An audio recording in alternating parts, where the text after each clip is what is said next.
Hello and welcome to another episode of the Animation Industry Podcast. My name is Terry, and lately I have been replaying Stardew Valley because Concerned Ape, the developer, said he was going to launch a whole bunch of new content this year.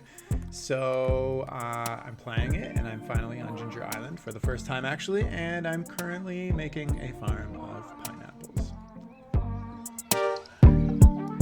This chat features animator and story artist Austin Pettit, who shares his journey of moving to LA in search of animated TV work, and then how he ended up animating and storyboarding for YouTube giants instead.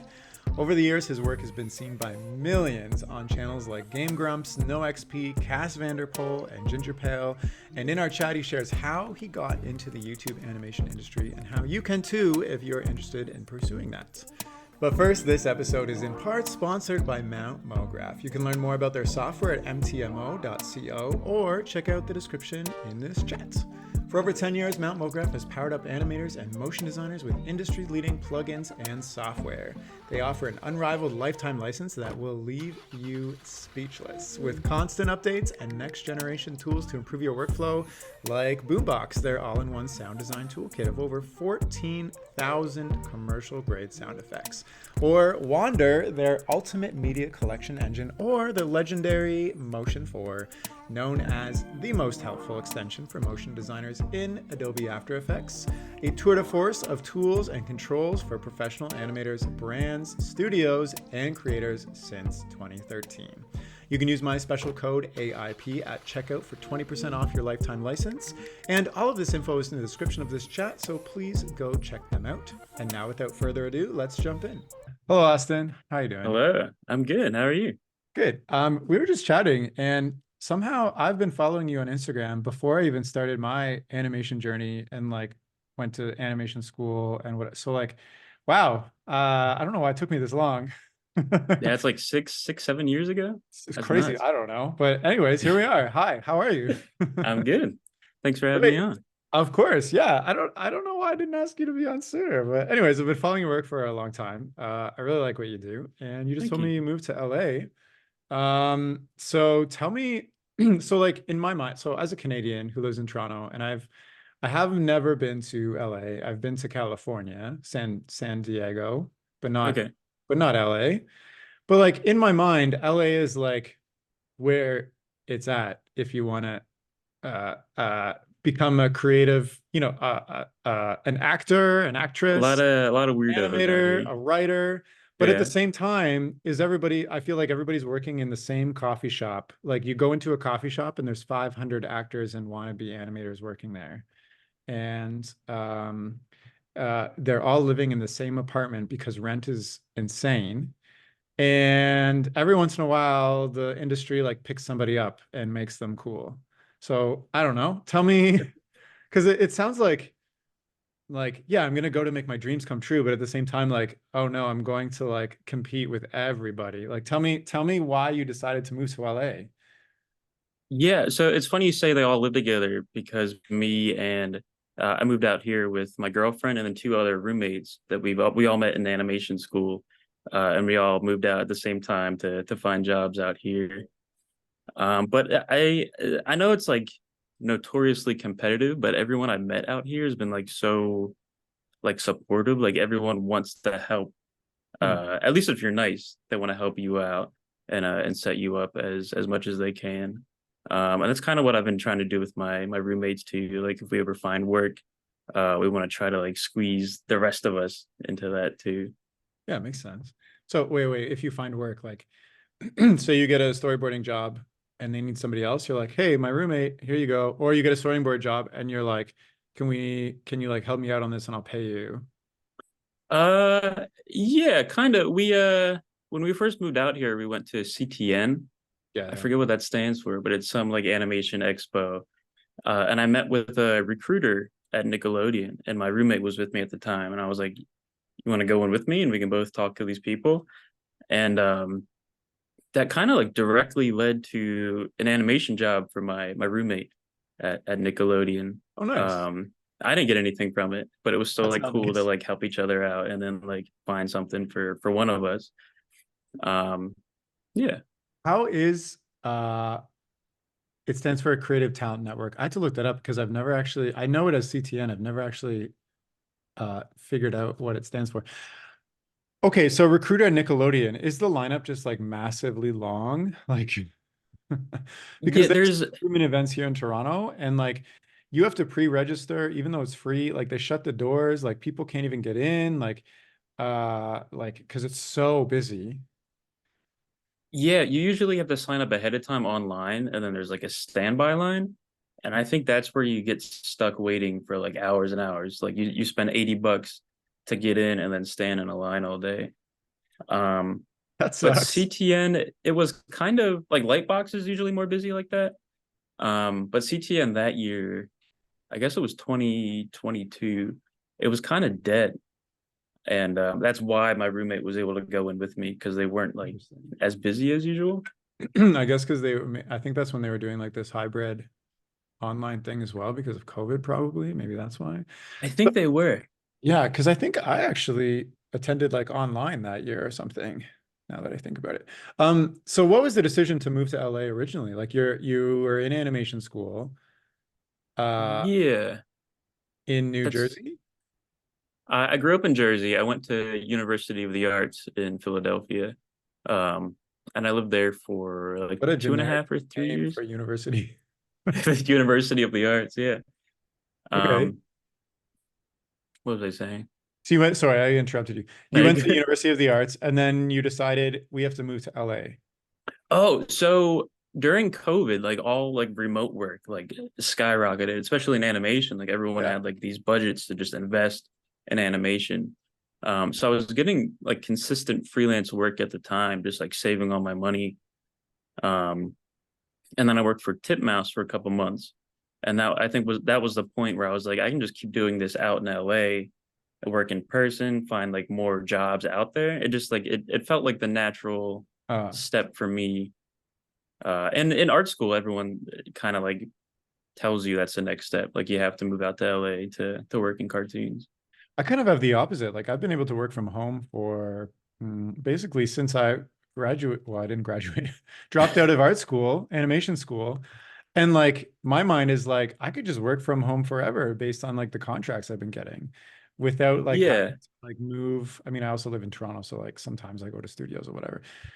But so like why wasn't your mind like, wow, I can work from home and save all this money and get all these jobs? Instead, it was like, I want to go to be where everybody else is in person.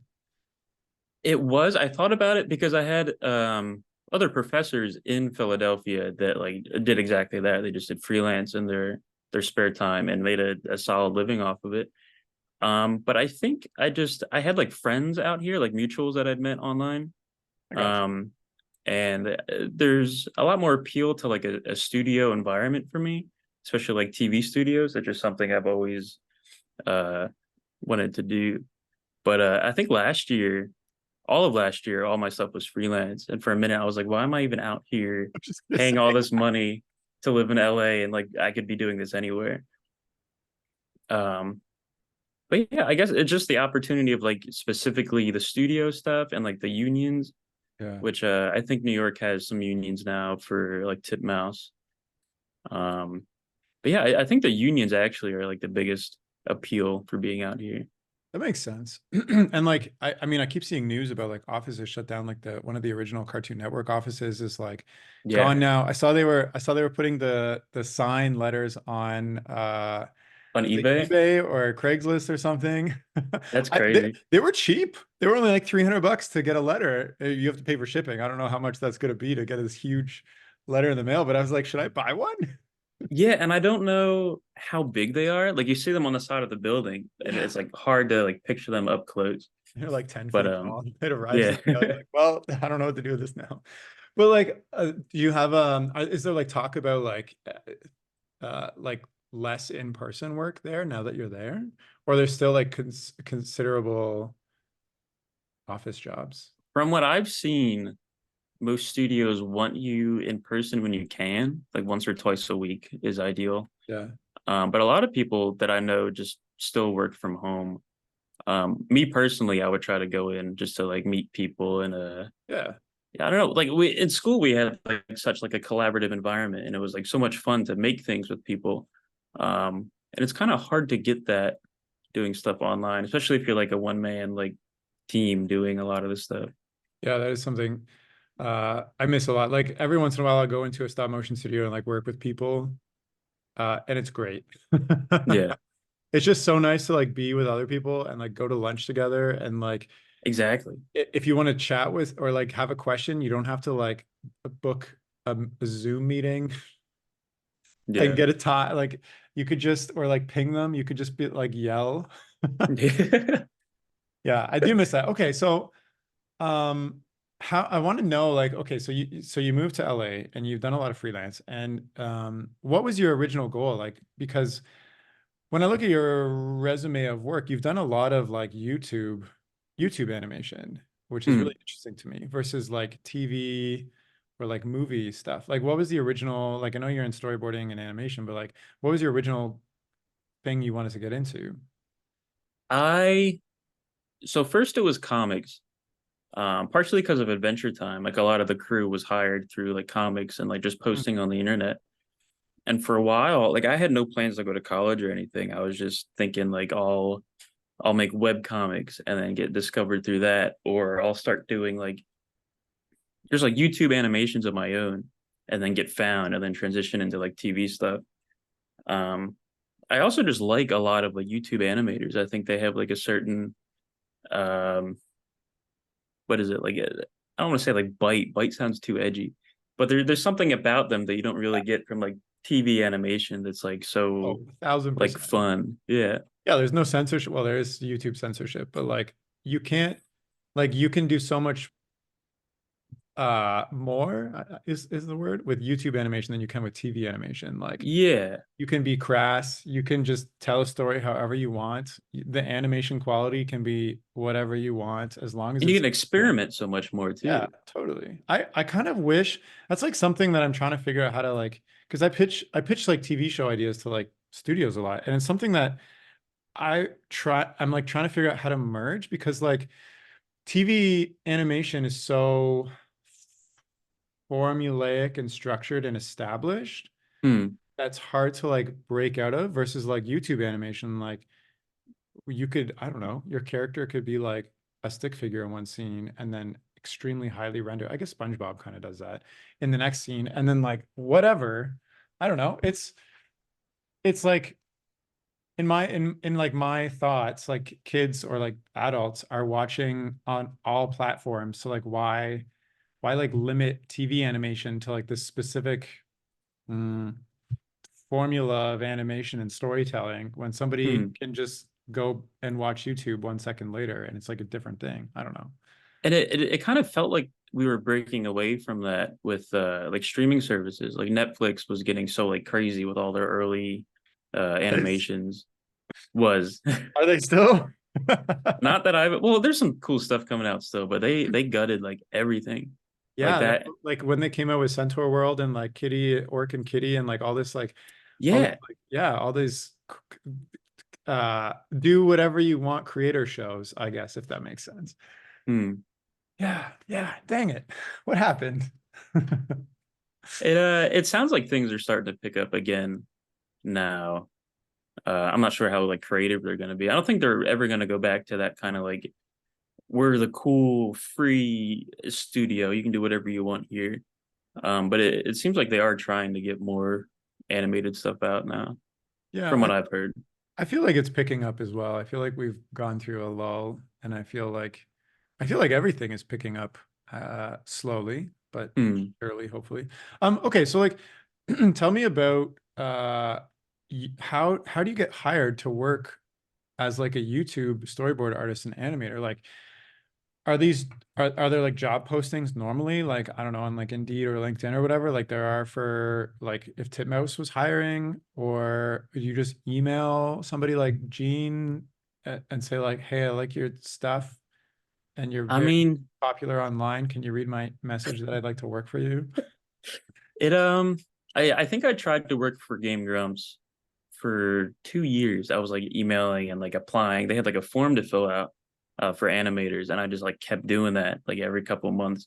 Oh wow. Because I was like a huge fan in like Yeah. late high school and stuff. Um, and then eventually, I think I had a friend that I met in college that might have put in a good word for me because like right when I graduated, they're like, "Hey, work with us," and I was like, Hmm. "Okay." So I guess part of it is like the consistency, just like kind of like harassing these studios, like trying to work with them. But a lot of stuff I just saw posted on Twitter, Huh. and then I would comment, and then someone like I knew personally would respond and be like, "Hire this guy." Really? And that's how I got into Jellybox. Because I'd never talked to Gene before, and he But almost you were like immediately. following them on their social handles? Well, it was a mutual friend. I don't know if I can say it was Oh, Sean you Glaze. don't have to. Oh, okay, whatever. Sean vouched for me because I had worked with him at Titmouse a couple years ago. Um, so Gene made the post looking for animators for his series No XP. So I commented with my portfolio, and then Yeah. Sean said, "I vouch for this guy." And Nice. then Gene messaged me, and I was on. Like it was, Amazing. But I yeah. mean, like these, like I guess I guess I'm just like asking overall, like how do you get consistent work in like YouTube animation and storyboarding? Because like one you applied to on their website, another one you just kind of saw a tweet and responded. Like, is it just kind of like that? Like if I want to get into like if I want to animate for like my favorite YouTuber or like make a career in like YouTube freelance, like Hmm. where would I start? Do I just start following all these people and try to get in the harassment of them? Yeah, definitely follow him on things because Cass Vanderpool was Yeah. the same situation. He tweeted, I commented. I think I also sent an email to like follow up, and I ended up working with him the same way. But I think you just gotta like shoot your shot. Like a lot of it is luck, but also a lot of it is like having that like sensibility. Like I think I got in with Cass and with Gene's thing because I had like a similar like style. Yeah. So that's something to keep in mind too. Um, But like, okay, so like Cass's style is, I would say, very different than Gene's. yeah, Like even just the visually, movement and stuff, like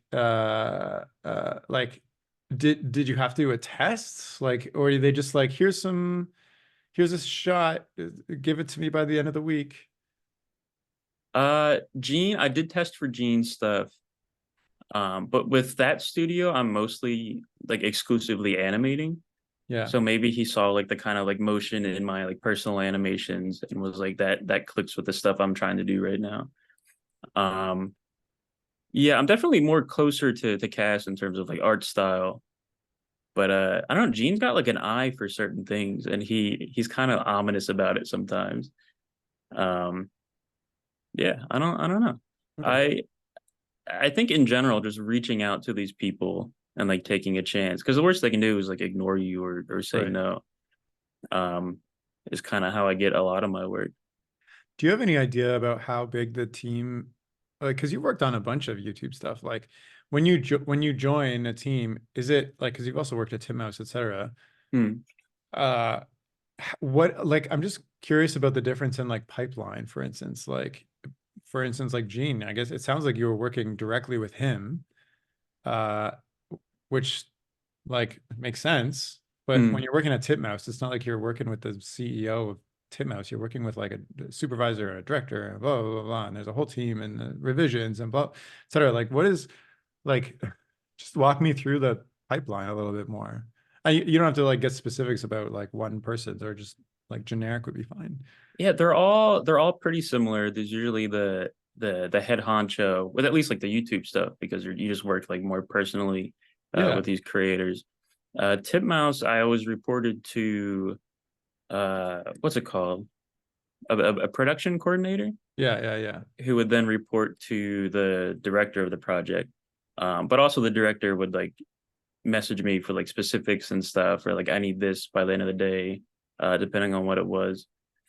Um, and then YouTube stuff, it's broken down similarly. Like it's always like a well-oiled machine for the most part.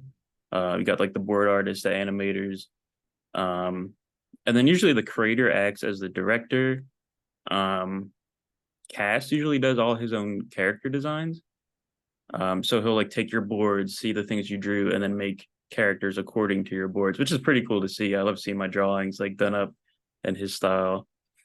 Um, So yeah, and then it's like a much smaller team, obviously, then. It's like, yeah, I'm trying to think. Cass has a lot of like almost like his own studio. It's kind of crazy. But the Jelly Box crew, it is growing, but we're a little more smaller. Yeah. interesting. How what is the I can't think of the word. What is the timeline for getting stuff done? Like the turnover of like a shot and stuff. Because like YouTube, the way you make money, I guess, is like having consistent content out, a lot of consistent content out, versus like a television animation studio. It's like you work on something for like 6 months and then it comes out all at once, I guess. So like, is there like in my opinion or in my mind, maybe YouTube is like much of a harder grind to like really push out stuff. Is that true? I think it really depends on how you manage it because for the most part, these studios have not studios, the YouTubers have like a bunch of stuff going at once, like multiple projects. Um, it's nuts how much Cast puts out, but Yeah. seeing it like behind the scenes, you see like all these things going at once, and like everyone's just like it's like an assembly line of different cartoons. It's awesome. Um, and with no XP, we usually operate on like 2 weeks basis. Like we try to get each step done within like 2 weeks. So like layout will have 2 weeks, and then animation will have 2 weeks. Um, and we've been doing that since we did you see the Kickstarter and all that for no XP? Maybe. We had a Kickstarter to do. I forget how many episodes it was, but we got funded, and now we've been just going to work on these episodes. Um, and now we have like a pretty good buffer going. Like we're ahead of the curve on these episodes, so now we have a little more like room to take our time. But Nice, nice. yeah. Oh, I did. Yeah, I've seen this. Yeah, yeah. That's okay. So like, interesting. So you also mentioned you want to work in the office more, but you've been working freelance mostly for YouTube animators for the last year. Like, do you see this? Like, could you make a full career in YouTube animation? Or is it like we need somebody for the next 5 videos and then who knows if the views keep coming, we'll hire you back. If they don't, we'll downsize. Like, I think it's definitely doable. A lot of the people I work with double dip on projects. Like I work with people who do stuff for like cash and they do stuff for like Has Been Hotel, Hell of a Boss kind of stuff. So I think if you can like get the consistency of amongst like different YouTubers, yeah. yeah. Um, I lost my train of thought. I'm But I guess sorry. like how sustainable do you see this going, I guess? Because like the YouTubers you've worked for, they've been around for a long time. And like they've built a huge audience. And I don't, it's not like it doesn't seem like they're going anywhere. It seems like they're gonna still consistently push out stuff. Yeah, a lot of them get funding through like Patreon or now they Yeah. do like merch. So that's where they get most of their funding. So if there's YouTubers you like try to get like buy stuff from them so you can get like more stuff from them. But yeah, I think I have friends that have worked with Meat Canyon for years now, and that's like their main gig. So Wow. I think it's definitely possible to do this like long term, the same way as actual like TV animation. I guess another question I have is like, for a long-term career, like you want to like make strides in your profession in like terms of like your skill level, and like the projects you work on and also your income. Is there a lot of opportunity to do that in YouTube animation? Like if you're animating for like no XP for the next 10 years, like how do I say this? Your skill level would probably reach the maximum of what that show needs versus like, I don't know, if you're working at a big studio and they have multiple shows, you can work your way up to like supervisor, director. different style shows. I don't know. Like, talk me through the opportunity like with YouTube animation there. I guess it's really up to whoever's in charge. Yeah. For the most part, in my experience, like if you just tell them like I want to dabble in like storyboards or I want to dabble in like directing, Okay. they'll try their best to like get you into that position. Um, Especially if you like want to transition into like more like TV projects. Like I think that's a good place to get your experience with these smaller projects and then move on. Um, but exclusively with the YouTube stuff, yeah, I think there's a lot of room to like move around and even like pitch ideas and end up doing like your own short under the name of like these people.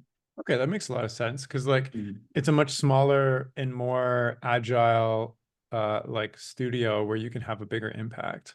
Mhm. Got you.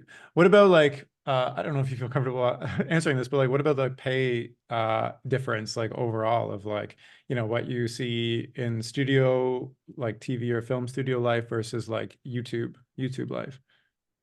Um, it definitely. I feel like I'm doing more freelance, like more work overall because I'm like pulling from all these different projects, Yeah. to pay my bills and stuff. Whereas TV, usually you're on like one thing for like however long, and then you kind of like sit on those funds for a while. So I'm not sure exactly how it balances out. Yeah. Um, but yeah, in my experience, YouTube it doesn't pay as much, but the work is also not as intense, if that makes sense. Okay. That makes sense. Um, the other maybe the last question on the YouTube thing. Since you're jumping around to different shows all the time, do they all have like different programs that they use? I'm assuming like, so have you mastered like TV Paint and like Toon Boom and I don't know, like After Effects and etc. I never got into TV Paint. I tried it in school and it was like pulling teeth for me. It was Oh it was no. awful. I couldn't get into it. And it sucks because people make such awesome stuff with it. Like it's so like painterly and all the brushes and everything. But I couldn't get into it. For the most part, it's been like Flash or Hmm. Animate, I guess, like a lot of Adobe stuff. Yeah. Which is convenient because that's what I do for my own stuff. I do like Animate to After Effects to Premiere. So like everything with Jellybox has been, I think it's all been Animate, yeah.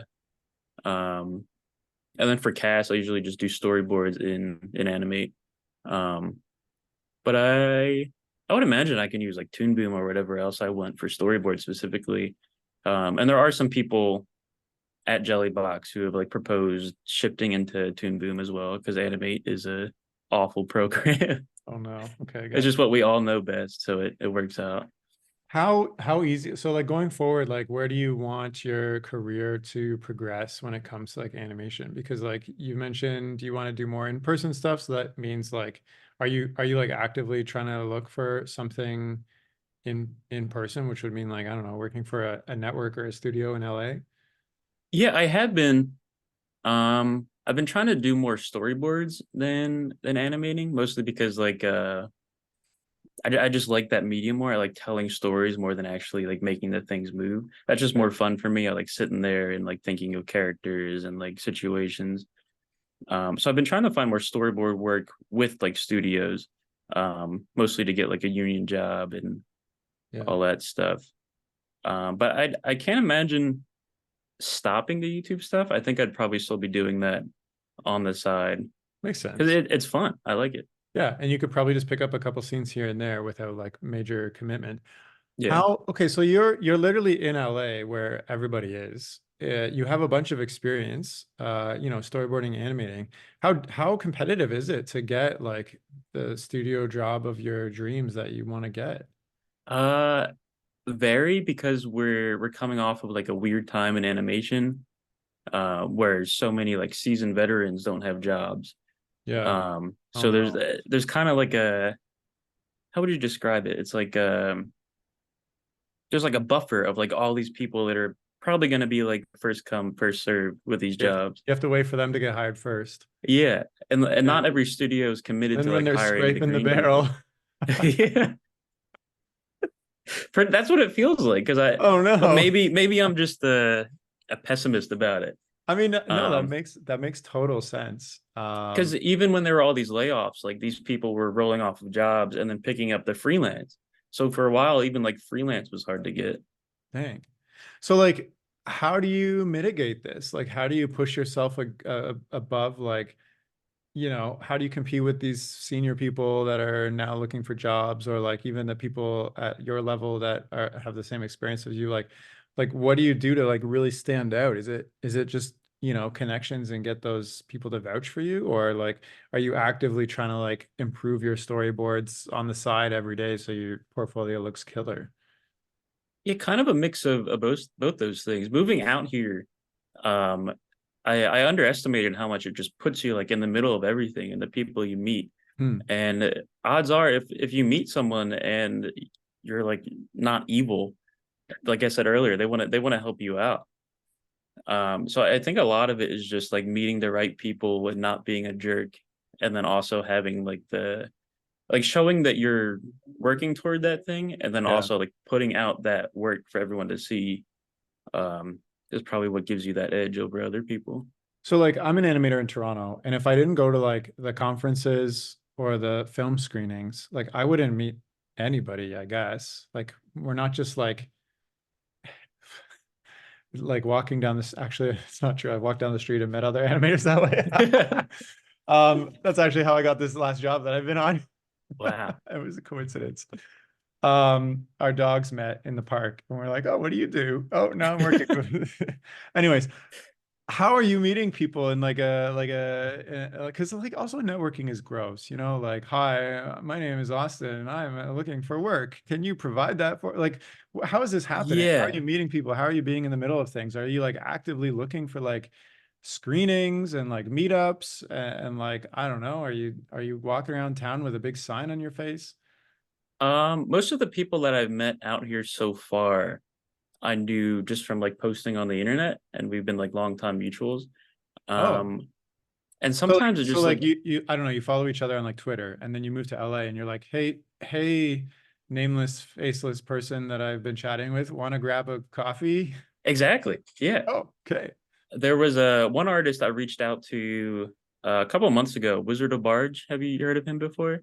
Maybe I'll look them up while you tell me about them. I saw he was like doing animated stuff on Instagram, so I emailed him and I was like, "Hey, do you want to do more animations? I'd love to work with you." Oh yes, I know this person. They do all those little goblin people. Yeah, Yeah, yeah. and I was such a fan of his stuff. I just like I said earlier, I had to shoot my shot, and turns out he lives a couple blocks from me, and I just been doing stuff with him. Like it's crazy. Wow, that is crazy. What so like you mean doing stuff like it turned into like a paid opportunity? Is that what you're saying? Yeah. Wow, that's crazy. That's I mean, great. Good. Have you had any like networking gone bad experiences? Because you say like as long as you're not an evil person, have you seen that happen? Have you been an evil person and then like found out? No, I think I have like such an awful paranoia of coming off that way. Like usually Hmm. when I talk to these people, I forget to even mention that I do this kind of stuff because I'm just like It's like, so oh, that was a interested. nice, that was such a nice chat. Yeah. And part of it is like you move out here, you don't have any friend. So most of the time I've just been trying to make friends with uh like mutual interests, and they also work in animation. Um I forget what I was saying again. So like, I don't know, like skateboarding or something, or like, Yeah, like skateboarding is a good example. A lot of the time when I meet these people, they skateboard, and I've skateboarded like on and off for like years. So that's like another thing. Magic the Gathering, I'm way into Magic, and it turns out a lot of animators are into Magic. So interesting. that's fun too. There was one time we first moved out here and we were getting plants at just like this plant shop down the street, and we were telling the cashier like, "Hey, we just moved here," and just like having a casual conversation about it. Um, and somehow it came up that I worked in animation, and she was like, "Oh, I used to work at Warner Bros. Give me your portfolio, and I'll send it to a director." Of And I was course, like, "What are you talking about?" of It's just course. crazy stuff like that happens so frequently. and I never expected it would happen to that extent before moving So out here. okay, so like Toronto is a very like non-personal city. Like people don't talk to each other. People don't talk to like the shopkeep or like I don't know. I've lived where I am for 5 years and like I mean I know my grocery store patrons, cashiers, but that's like it. Like people don't really talk much. Is LA different? Like it sounds like it's very like warm and everybody's like, "Hey, what are you doing?" blah blah blah. I think for the most part, people keep to themselves. Like they're very like they got the blinders on, they have their AirPods, staring at their phone. Like it's not as warm as I might make it sound, but when you meet these people, I think that's what makes it so like fun and like special because you just like find these people like hidden away and they're like, "Hey, I do what you do." And it's kind of easy to spot those people too when you see them walking around. I think animators tend to dress a certain way. Oh no, what is the dress of an animator? Just like colorful, We're cool both wearing stuff. hoodies. And like tattoos, a lot of them have tattoos. Okay, yeah, that makes sense. A lot of them have tattoos. I'll have to get some more tattoos before I come out to LA and say hi. Actually, One that for says animator on your forehead. yeah, I've been meaning to come to LA for a while. Like basically half the people I have on this podcast live in LA, and I've always been like, if I ever go to LA, I'm just gonna book like I'm just gonna say hi, I'm here, and just go around and say hi to everybody. And I don't know what's stopping me. That's how you do it. Yeah. Actually, my dog is from originally from California, where he was found on the street and then shipped up to cold ass Canada. So I could No bring way. him, and he would probably love it. Like Oh, there'll that's be awesome. memories of his early days. Okay, okay, okay. So, getting back to like, you know, why you're in LA, why you're an animator, et cetera. You mentioned you were doing comics, you want to do your own animation. Like, you haven't, are you still, I guess you're not doing that like crazy anymore. Like, is that something that you still want to like do with ambition, like create your own thing? Or was it more just an avenue to get hired into the industry? Yeah, that's another like downside to freelance is um I just don't have as much time to do my own stuff anymore. I would love to. I want to get Yeah. on like TikTok and all that and just make like simple little shorts. And I have the ideas for them. It's just a matter of actually doing them. But I've also been trying to dabble in like toy making and stuff. I've Oh, always loved like action figures and like plush toys, and I want to like design those and like sell them on Etsy or whatever. Just make my cool. own like toy line almost. Well, just do that right now. I don't know what's stopping you. Yeah. Freelance work.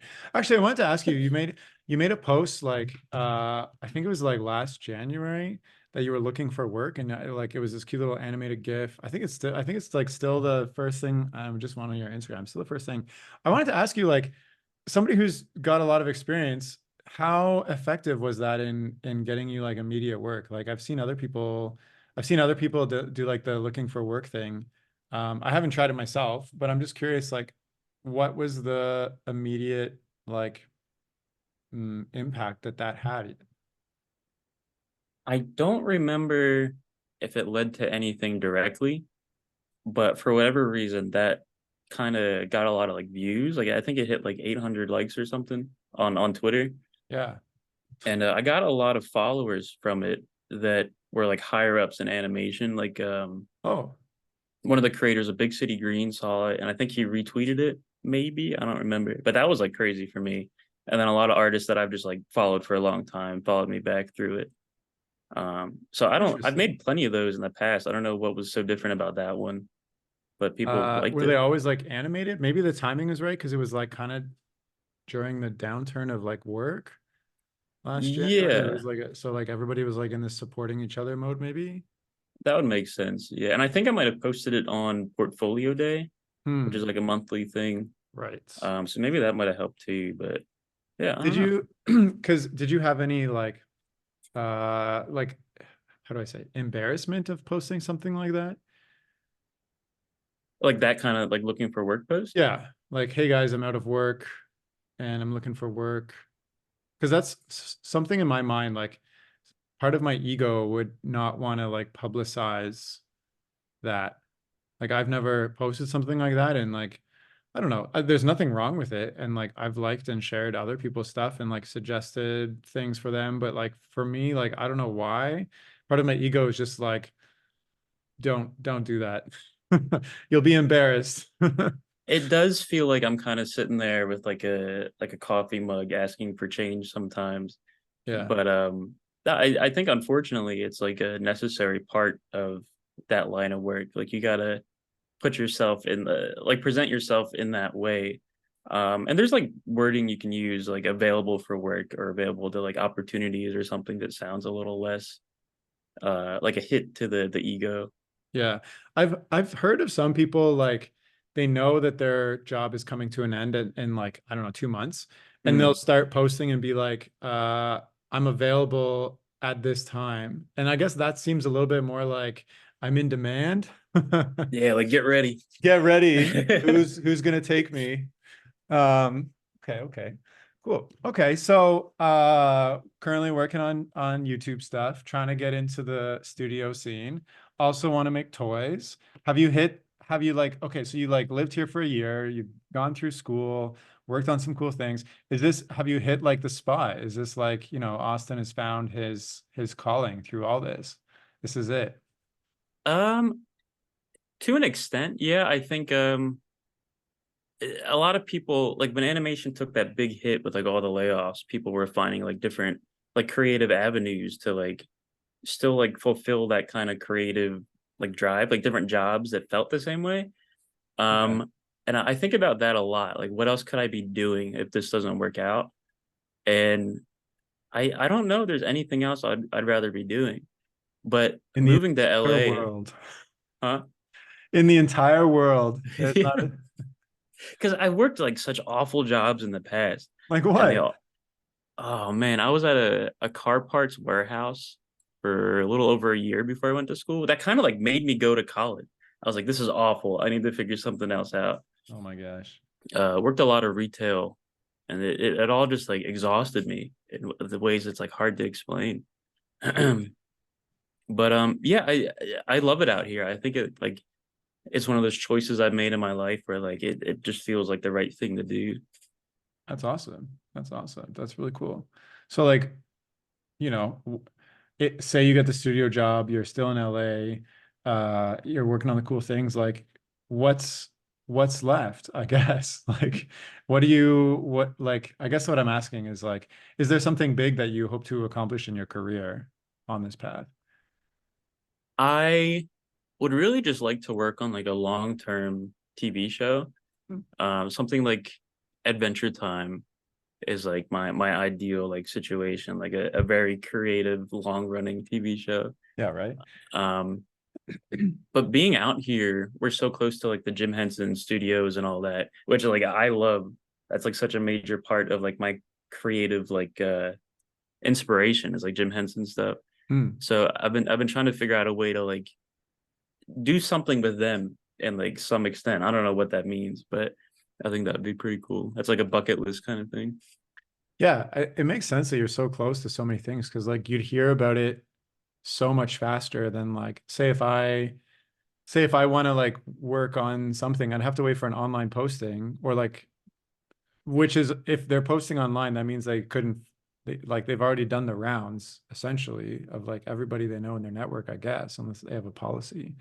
So it makes sense that you're so much closer to these things because you'll hear it first, you'll like know the people that are working on these things, et cetera, et cetera. Like interesting. Because I guess there is like for me, there is like a lot of benefits from like I can work for any studio anywhere, but I also am like in competition with all the people that are like in the local first. Yeah, okay, makes sense. Cool. Well, we've chatted about a lot of stuff. How you got there, what you're doing, YouTube versus non-YouTube animation. I think it's really cool that you've worked with like some of these because like Cass's stuff, it's huge. Like people who are like it's so mass appealing. Like people who don't even watch like I don't know YouTube stuff are sharing it on like Facebook, which is crazy to me. You wouldn't Yeah. share Gene stuff on Facebook, I don't think. Like like boomers don't share that stuff, but they share the like cast stuff or if they Yeah, hit watch this Lion King cartoon. I sped yeah, it the up. line exactly. Like that's so cool that you're working on this stuff. And like it's it's also like very high quality in my opinion, like the animation and production value, etc. Anyways, it's just really cool. So I was just curious to hear about that. Is there anything else that we didn't chat about that you wanted to still touch on? I don't think so. Not off the top of my head. Um, yeah, I don't know. Cool. Well, we don't have to keep chatting. We can wrap it up. All right. So, Austin, thank you so much for coming on the chat. It's been great to meet you after following you for like all these years, Yeah. pre-podcast, pre Thanks for school, and it's giving me my first podcast experience. This is so different to me. cool. Well, I'm happy to give you your first podcast experience. Maybe it's one of many in the future now. So anyways, appreciate you coming on. And if you're listening, you want to reach out to Austin or follow him or check out his work, I'm going to include his Instagram, which is Austin Pettit. Did I say that right? Pettit. Pettit, Austin Pettit. Austin Pettit, and as well as his website, which is austinpettitart.com. And those will be in the description of this podcast. And that's all for now. So thank you so much for listening. Okay, bye.